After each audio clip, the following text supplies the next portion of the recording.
আসসালামু আলাইকুম। আমি এখন মানছি ঘরে থাকা সাধারণ জিনিসপত্রে অসাধারণ স্বাদের একটা খিচুড়ি।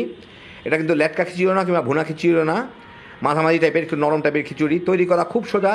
তো এখন বৃষ্টি বাদলের দিন আসতেছে, যখন খুশি তখন বৃষ্টি হইতে পারে, আপনারাও তেমনি যখন খুশি তখন এই খিচুড়িটা বানিয়ে নিতে পারেন। একদম সিম্পল জিনিস দিয়ে খাইতে অসাধারণ। তো আসলে থেকে শুরু করা যাক।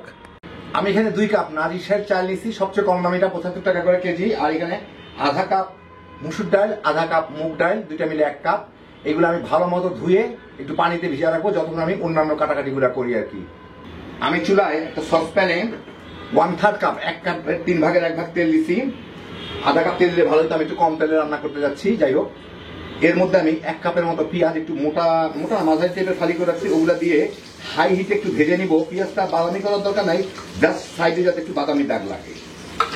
আমি একটু হাই হিটে রান্না করতেছি, খুব জলদি যাতে পেঁয়াজে বাদামি দাগটা লাগে। 2-3 মিনিটের মধ্যে পেঁয়াজের পাশগুলোর মধ্যে হালকা একটু বাদামি দাগ লাগা শুরু হয়ে যায়। আমি এর মধ্যে দিয়ে দিচ্ছি গরম মশলা। আমি এখানে 2টা এলাচি একদম থেতে নিছি, মানে গুঁড়া গুঁড়া করে নিছি, 3টা তেজপাতা, 2-3 টুকরা দারচিনি আর 4টা লবঙ্গ। এলাচি গুঁড়া করে দিলে কম এলাচিতে বেশি ফ্লেভার আসে। এর সাথে এই আধা মিনিটের মতো একটু নাড়াচাড়া করে নিব, গরম মশলার ফ্লেভারটা আসা পর্যন্ত। এই আধা মিনিটের মতো নাড়াচাড়া করে আমি এর মধ্যে দিয়ে দিচ্ছি 1 টেবিল চামচ আদা রসুন বাটা, দিয়ে একটু নাড়াচাড়া করে নিব যাতে আদা রসুন বাটার পানিটা চলে যায়। আমি হাই হিটে রান্না করতেছিলাম, আধা মিনিটের মধ্যেই আদা রসুন বাটার কাঁচা পানিটা চলে গেলেই আমি এখন এর মধ্যে একটু পানি দিয়ে দিই, কারণ আমি গুঁড়া মশলা দিব। প্রায় আধা কাপের মতো পানি দিলাম, দিয়ে চুলার জালটা এখন আমি মিডিয়ামে নিয়ে আসি। এনে এর মধ্যে আমি গুঁড়া মশলা দিচ্ছি, প্রায় 1.5 চা চামচের মতো হলুদ দিলাম, হলুদের গুঁড়া, 1 চা চামচের মতো মরিচের গুঁড়া, ছোট চামচ থেকে 2 বারে দিলাম, জিরার গুঁড়া 1 চা চামচ, আর ধনিয়ার গুঁড়া 1 চা চামচের মতো। এখন এগুলাকে আমি একটু এর সাথে ভুনে নিই, মাঝারি আছি। এই 4-5 মিনিট ভুনে মশলাটা তেল ছেড়ে দিলে এর মধ্যে আমি দিয়ে দিচ্ছি 2টা মাঝারি সাইজের আলু, আমি ছোট করে কেটে রাখছি, ওইটা দিয়ে এর সাথে একটু ভেজে নিব। সাথে কয়টা কাঁচামরিচ দিয়ে দিই, কাঁচামরিচ দিলে একটু ভাজা হইলে ফ্লেভারটা ভালো আসে। এই 1-1.5 মিনিটের মতো এর সাথে একটু নাড়াচাড়া করে ভেজে নিব। এই মিনিট খানেক ভেজে আমি বাকি সবজিগুলো দিয়ে দিই। এর মধ্যে আমি দিচ্ছি এখানে কিছু গাজর, কিছু টমেটো, একটু বরবটি, যে যার পছন্দ মতো সবজি দিতে পারেন। ফ্রিজে চিপা চাপা একটা ফুলকপি ছিল, সেই ফুলকপিটার অল্প একটু অংশ কেটে দিয়ে দিচ্ছি যার যার মতো। আর একটু বরবটি দিব, মানে একটু মটরশুঁটি দিব, এটা শেষে দিয়ে দিব। যার যার পছন্দ মতো সবজি দিতে পারেন। দিয়েই এখন এর সাথে আমি এই চাল ডালগুলা যা আমি ভিজে রাখছিলাম ওগুলা আমি পানি ঝরাই নিয়েছি, ওগুলা দিয়ে দিই। দিয়ে এর সাথে একটু সামান্য নাড়াচাড়া করে একটু ভুনে নিব আর কি।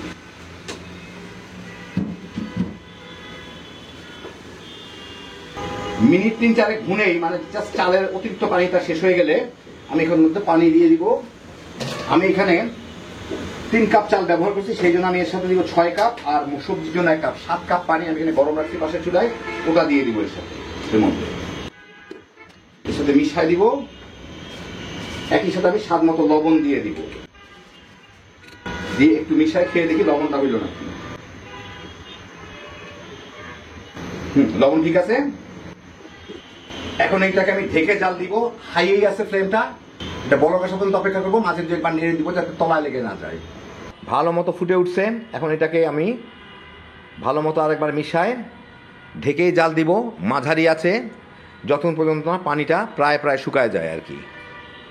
7-8 মিনিটের মধ্যেই দেখেন পানিগুলা প্রায় শুকায় গেছে, কিছুই দেখা যাচ্ছে না, নিচে অল্প একটু আছে। এখন এটাকে ভালো মতো একটু মিশায় সমান করে,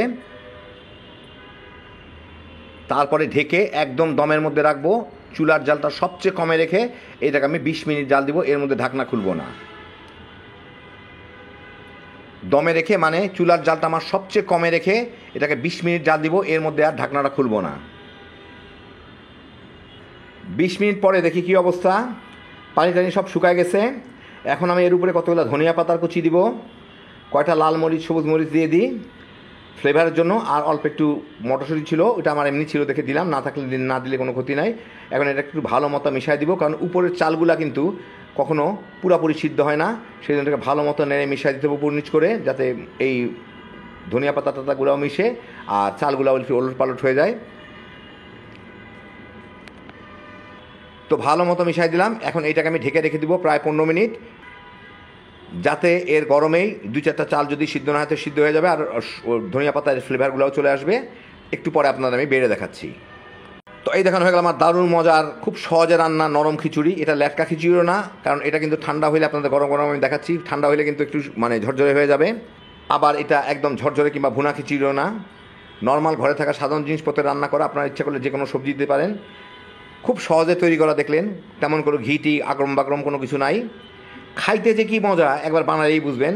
এখন প্রায় প্রতিদিনই ঝড় বৃষ্টি হবে, কেউ যদি ঝটপট খিচুড়ি খাইতে মন চায় এইভাবে বানায় নেবেন, বাচ্চা বড় সবাই মিলে তামা করে খেয়ে ফেলাইতে পারবেন। কম ঝামেলা কম ভেজালে হ্যাপি জোশের একটা আইটেম। আল্লাহ আপনাদের সবাইকে ভালো রাখুন, সুস্থ রাখুন, নিরাপদে রাখুন। ইনশাআল্লাহ বেঁচে থাকলে আবার দেখা হবে। ফি আমানিল্লাহ।